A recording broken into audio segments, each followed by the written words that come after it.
Assalamu alaikum wa rahmatullahi wa barakatuh to some of you and peace out to the rest of you. It's the blackest hearted, blackest minded, blackest man on social media.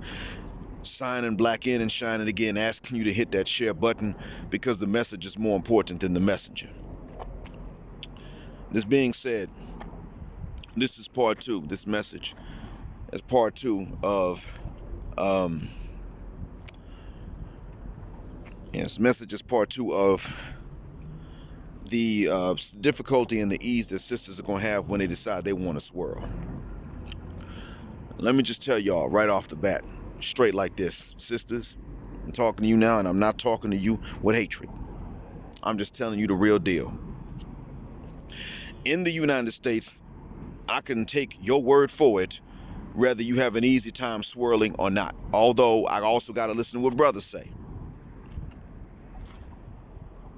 Now, I also want to tell you that really it's white guys that are going to say ultimately, because if you're going to swirl, you got to swirl with them.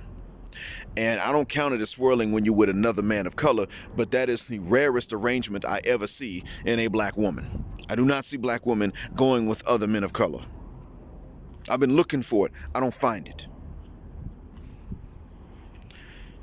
I actually would not mind seeing a black woman with an Indonesian man. I don't see that. A black woman with a Malaysian man, a black woman with maybe a Thai man. I don't see this. I don't even hear about it. They won't do it.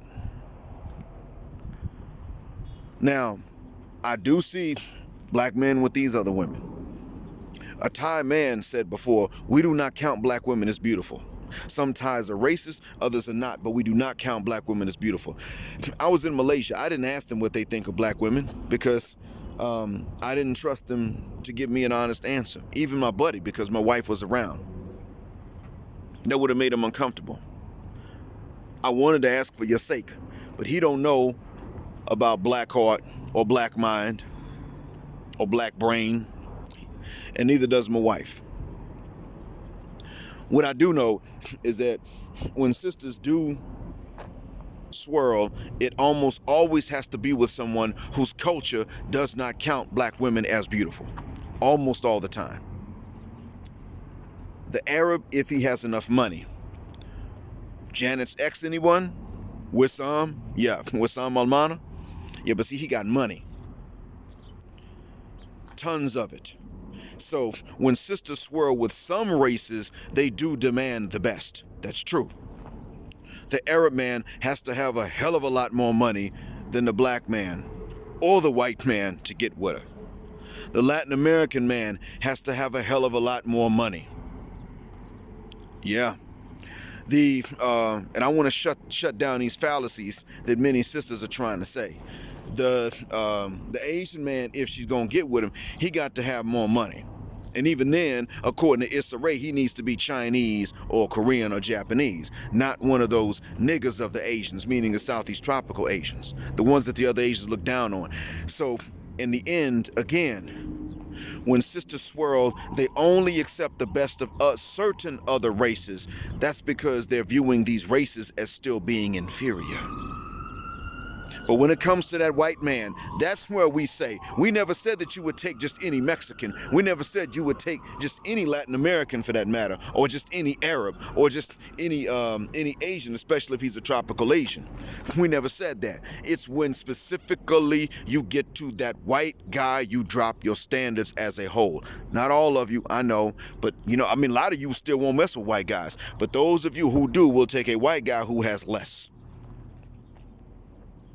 We're on to that. We can see these patterns. We men have to deal with these patterns. So we have to know them and be aware of them. If we're heterosexual, we got to be aware of all of these things. That's one of the things that is glaring to see, and I've seen that with my own two eyes myself. When we are dealing with you, that's what we got to deal with. Now, there's one other thing too.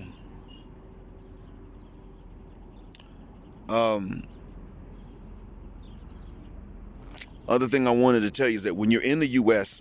and you decide to swirl with white men, maybe it is easier than it used to be. I'm not going to knock that. But I also wanted to tell you that when you were in other countries, when you were abroad, like in the nation that I'm standing in now, or when you're in, for instance, nations neighboring the one in which I'm standing. Most of the continent of Asia, I can't speak about Southeast Asia, how those men view you. I don't know. I didn't ask when I was there for obvious reasons. But what I can tell you is that in other parts of Asia, pretty much, ladies, in countries you might be willing to live in if you had a lot of money, those men culturally view you as being unattractive.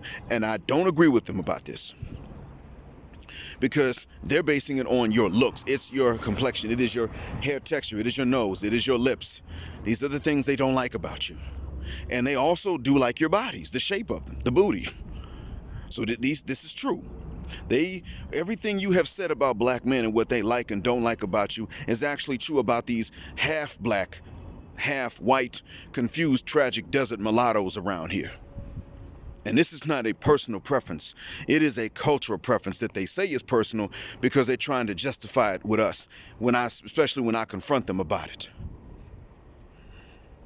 You are the least valued for your appearance in these parts of the world, not back there from the United States, in Black America, or in the Caribbean, or in Africa. Your hair, your nose, your lips, and your skin color are fine with us.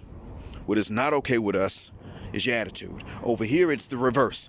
It is not your attitude, because you don't have a bad reputation over here, racially speaking. You Black American women do, to a certain extent. But Western women in general have that bad reputation here. But I want you to understand that here it is not based on these things. Here it is based on, it ain't about the attitude, because they don't know nothing about your attitude, really. Here it is based on your looks.